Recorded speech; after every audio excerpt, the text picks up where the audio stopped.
మన ప్రభువును ప్రియ రక్షకుడైన యేసుక్రీస్తు నామమున మీకందరికీ వందనాలు, శుభములు. దేవుడు మరొక్క వారం తన బిడ్డలందరినీ సజీవులుగా ఉంచినందుకు ఆ ప్రభుకి మహిమ కలుగునుగాక. ఈ దిన దేవుని వాక్కును మనం ఆలోచించేద్దాం ప్రియమైన బిడ్డలారా. అంతకంటే ముందుగా ఈరోజు సిద్ధపాటు కలిగి ఉండండి. ప్రతి ఒక్కరూ దేవుని మందులో కనపరుచుకోండి. దేవుడు ఏర్పాటు చేసిన ఈ పరిశుద్ధ దినాన్ని మనం ఎంత మాత్రం పోగొట్టుకునక ఆయన సన్నిధానంలో విధేయత కలిగి నడుచుకుందాం. దేవుడు మిక్కిలిగా దీవించువాడు, ఆశీర్వదించేవాడే ఉన్నాడు. ఈ దిన దేవుని వాక్కు కీర్తన గ్రంథము 103వ అధ్యాయము 3వ వచనం. ఆయన నీ దోషములన్నిటినీ క్షమించేవాడై ఉన్నాడు. ప్రియమైన బిడ్డలారా, దేవుడు క్షమించేవాడై ఉన్నాడు. అవును కదండి. నిన్ను వలె నీ పొరుగు వారిని ప్రేమించు అనేటువంటి మాట చెప్పడం నుండి దేవుడు క్షమించడానికి కూడా ఎంత మాత్రం వెనుకాడడు. ప్రియమైన బిడ్డలారా, దేవుడు ఈ లోకంలో మనకిచ్చినటువంటి మిక్కిలి 2 ఆజ్ఞలు, నిన్ను వలె నీ పొరుగు వారిని ప్రేమించని. దేవుడు ఎంతగా ప్రేమించాడంటే, ఇదిగో ప్రాణం పోతున్నప్పుడు కూడా తన బిడ్డలను ప్రేమించడానికి ఆయన చూపించాడు కల్వరి శిలువలో తన ప్రేమను. ఇదిగో ఆయన పెట్టిన ప్రాణాన్ని బట్టి మనం చెప్పవచ్చును, ఆయన మన మీద పెట్టిన ప్రేమను బట్టి. నిజంగా యేసుక్రీస్తు ప్రభువారు తన శిలువలో మరణించుతున్నప్పుడు మాట్లాడిన మొదటి మాట, తండ్రి వీరేమి చేయుచున్నారు, వీరు ఎరుగరు గనక వీరిని క్షమించుమని దేవుని దగ్గర ప్రార్థిస్తున్నాడండి.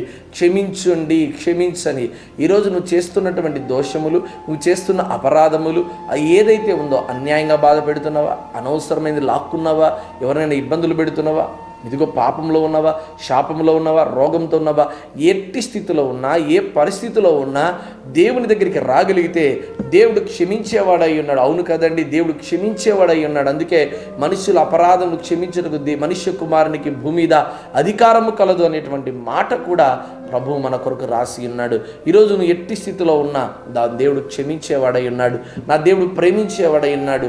ఆనాడు ఇదిగో బందిపోటు దొంగ, ప్రభువా నన్ను క్షమించు, ఇదిగో నీవు నీ రాజ్యంలో వచ్చినప్పుడు నన్ను జ్ఞాపకం చేసుకో అన్నప్పుడు ఆ ప్రభు వెంటనే, ఎంత బందిపోటు దొంగ అయినా మొదటగా ఆయన కూడా దేవుని దూషించాడు. అయినప్పటికీ కూడా, దేవా ఇదిగో నన్ను క్షమించు ప్రభు అని అడిగినప్పుడు యేసుక్రీస్తు ప్రభు వారు వెనకడుగు వేయకుండా, ఇదిగో నిశ్చయముగా నేడు నీవు నాతో పరదేశంలో ఉండేదని చెప్పినటువంటి గొప్ప ప్రేమ కలిగిన దేవుడు, క్షమించగలిగినటువంటి దేవుడు. ఏ సైనికుడైతే యేసుక్రీస్తు ప్రభు వారిని పట్టుకోవడానికి ముందుకు వచ్చాడో, ఏ సైనికులైతే ఆయన పట్టుకొని ఈడ్చుకుపోవడానికి వచ్చాడో, అప్పుడు పేతురు తన వరలో ఉన్నటువంటి కత్తిని తీసి ఒక సైనికుడి యొక్క చెవును నరుకుతాడు. అతని పేరే మల్కు. ఇదిగో కొట్టడానికి, చంపడానికి వచ్చినటువంటి అతన్ని కూడా నా దేవుడు క్షమించినటువంటి వాడిగా ఉన్నాడు. అందుకే ఆయన చెవిని మరలా ముట్టినప్పుడు అది బాగుపరచబడింది. ప్రియమైన బిడ్డలారా, యేసయ్యను ఎంతో మంది దూషించారు, అయినప్పటికీ కూడా నా దేవుడు ప్రేమిస్తూనే ఉన్నాడు, క్షమించేవాడిగా ఉన్నాడు. ఈరోజు నువ్వు క్షమిస్తున్నావా? నీ భర్తను క్షమిస్తున్నావా? నీ భార్యను క్షమిస్తున్నావా? ఇదిగో ఈరోజు నీవు ఇతరుల అపరాధములను కనుక క్షమించకపోతే నా దేవుడు రేపు నీ అపరాధములు కూడా క్షమించడు. ఈరోజు నువ్వు ఇతరుల అపరాధాలు క్షమించేవాడిగా ఉంటే దేవుడు తప్పకుండా నీ అపరాధాలు క్షమించేవాడైనా. 70 ఏళ్ళ వరకు దేవుడు మనల్ని క్షమించేవాడిగా ఆశీర్వదించాడు. ఈరోజు నువ్వు క్షమించు. నిన్ను బాధ పెట్టేవారిని దీవించు అంటున్నాడు. మరలా చెప్తున్నాను, దీవించు. నిన్ను ఇబ్బంది పెడుతున్నారా? అయితే నువ్వు దీవించు. ఈరోజు నువ్వు క్షమించేవాడిగా ఉన్నాడు. మోసే అలాంటి వారు గొప్ప దైవజనుడు. ఆయన ఇజ్రాయేల్ ప్రజలు చేసిన ప్రతి పాపాన్ని బట్టి ఆయన అంటాడు, కావాలంటే ప్రభువా జీవాగ్రంథంలో నా పేరు తుడిపోయిన ఆయన వారిని మాత్రం ఏమి చేయకు ప్రభు, వారిని క్షమించు ప్రభువా.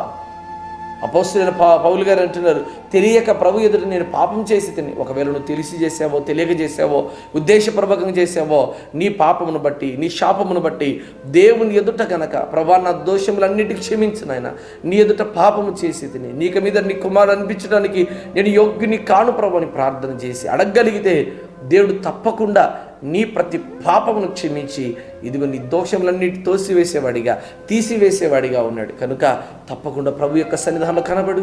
ప్రభు యొక్క శరీర రక్తములు పుచ్చుకొనక ముందే ఆయన ఎదుట నీ పాపాన్ని ఒప్పుకో. దేవుడు తప్పకుండా నీ పాపములు క్షమించి నిన్ను పవిత్రపరిచేవాడిగా ఉన్నాడు. అట్టి క్షమాపణ దేవుడు తన బిడ్డలకు అనుగ్రహించునుగాక. ఆమేన్.